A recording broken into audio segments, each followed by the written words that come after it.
మన మనుగడకు ఆధారమైనటువంటి దేవుని కోసం మీకేమైనా ఆలోచనలు ఉన్నాయా?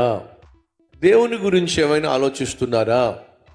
దేవుని సేవ గురించి, దేవుని సంఘం గురించి, సువార్త వ్యాప్తి గురించి, మందిర నిర్మాణం గురించి, ఆత్మల రక్షణను గురించి మనకేదైనా ఆశ ఉందా? ఆశయాలు ఉన్నాయా? ఒకసారి ఆలోచించండి. వారానికి ఒక్కరినైనా బాగు చేయాలి, నెలకి నలుగురినైనా బాగు చేయాలి, నెలకు ఒక్కసారైనా సువార్తను లక్షల మందికి పంచిపెట్టాలి.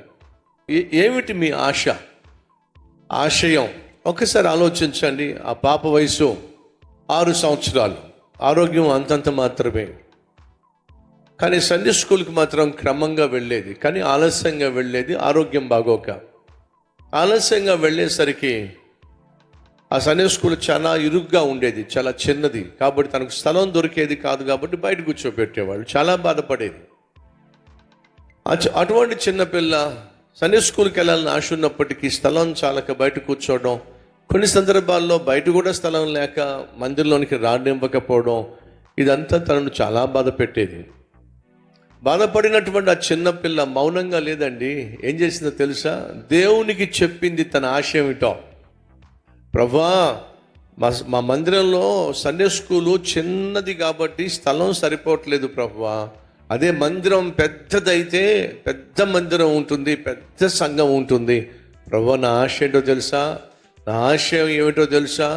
అతి పెద్ద సంఘం కట్టాలి ప్రభువా, అతి పెద్ద సండే స్కూల్ ఉండాలి ప్రభువా, కట్టున ఆయన అని ప్రార్థన చేసేదటండి. ఎంత గొప్ప ఆశ అండి. కానీ ఆ చిన్నపిల్ల ఆరోగ్యం బాగోక 7వ సంవత్సరంలోనే చచ్చిపోయింది. ఈ వార్త పాస్టర్ గారికి అందింది. సమాధి కార్యక్రమాలకు పాస్టర్ గారు వచ్చారు.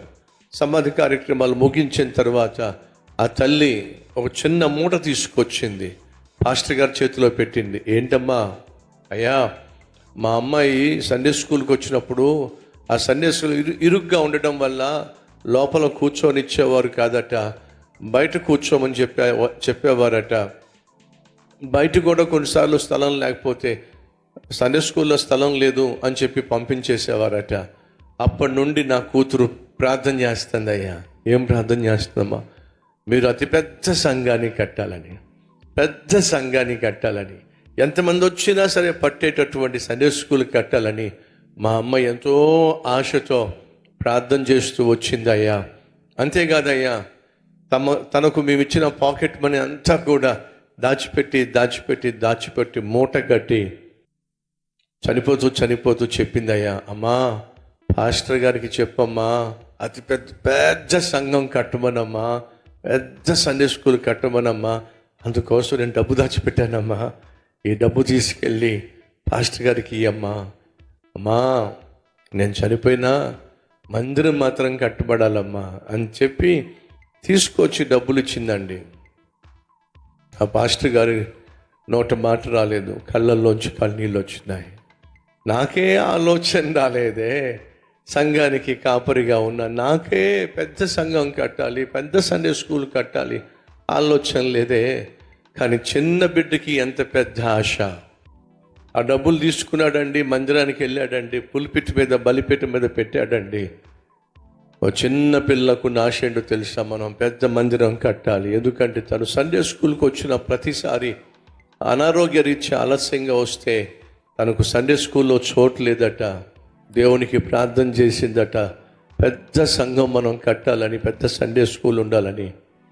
మొత్తం లెక్క పెడితే 57 సెంట్లు, అంటే సుమారు 50 రూపాయలు. ఎంత? 50 రూపాయలు. ఇప్పుడు కాదు, 110 సంవత్సరాల క్రితం. అంటే అది చాలా డబ్బు.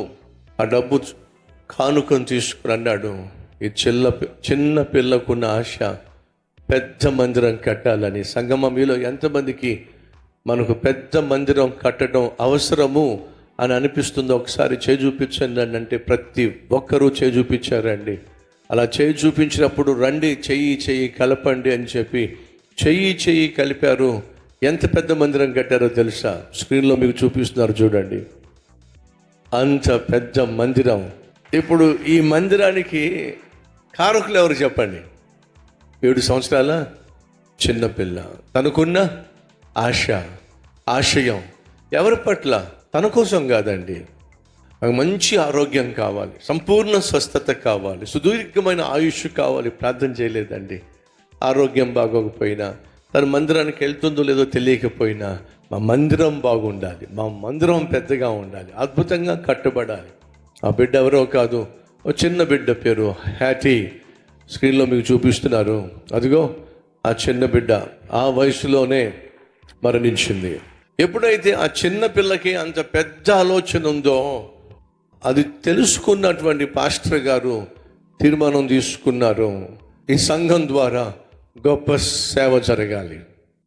ఆ సంఘము 6,000 మంది పట్టేటటువంటి మందిరాన్ని కట్టారు, హాస్పిటల్ కట్టారు, యూనివర్సిటీ కట్టారు, బైబిల్ కాలేజీ కట్టారు. ప్రతి నెల 1,000 మందికి హాస్పిటల్లో వైద్యం చేస్తున్నారు. 80,000 మంది విద్యార్థులు ఆ యూనివర్సిటీలోంచి బయటకు వెళ్ళారు. 2,000 మంది సేవకులు తయారయ్యి ప్రపంచ నలుమూలలకు వెళ్ళి సేవ చేయటం ప్రారంభించారు. దీనంతటికి వెనుక ఉన్న దర్శనం ఎవరిదో చెప్పండి? చిన్న పాపది.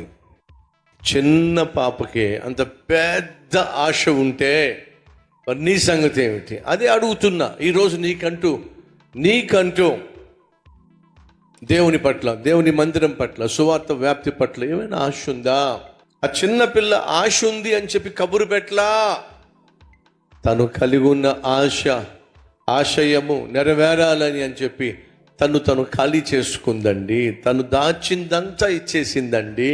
తన ఆశ కోసం, ఆశయం కోసం ఇచ్చేసిందండి. మీ జీవితంలో ఎప్పుడైనా మీ దగ్గర ఉన్నది దేవుని పట్ల, దేవుని మందిరం పట్ల, సువార్త వ్యాప్తి పట్ల భారం కలిగి, బాధ్యత కలిగి ఎప్పుడైనా దాచిందంతా ఎప్పుడైనా ఇచ్చారా? మీరు ఇచ్చి చూసారా ఎప్పుడైనా? నా జీవితంలో అలాంటి సందర్భాలు చాలా ఉన్నాయి.